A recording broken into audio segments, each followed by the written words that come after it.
کچھ دیر بعد جواد اپنی ناک اور منہ سے خون صاف کرتا ہوا باہر نکلا۔ باقی کے دوست بھی باہر نکل آئے۔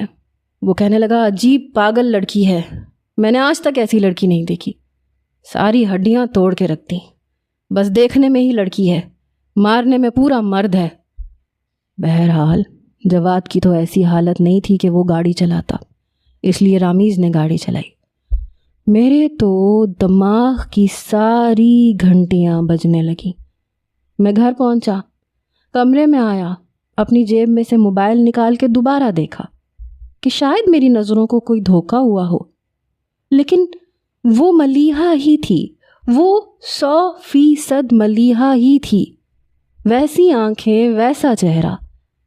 میں سوچ چکا تھا اس رشتے سے انکار کر دوں گا، میں ایسی لڑکی کے ساتھ زندگی نہیں گزار سکتا تھا جو شراب پیتی ہو، غنڈہ گردی کرتی ہو۔ رات کو بڑی دیر سے مجھے نیند آئی۔ ملیحہ مجھے دیکھنے میں پسند تھی، لیکن ایسی لڑکی سے کون شادی کر سکتا ہے؟ صبح میری آنکھ کچھ دیر سے کھلی، ویسے بھی چھٹی کا دن تھا۔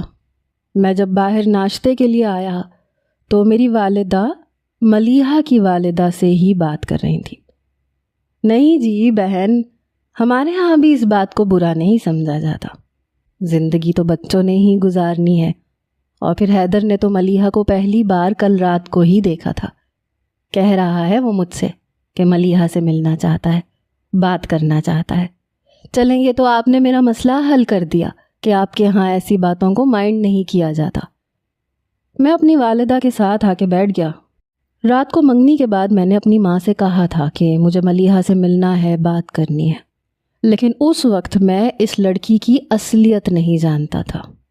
میں سمجھ نہیں پا رہا تھا کہ اب میں امی سے ان کا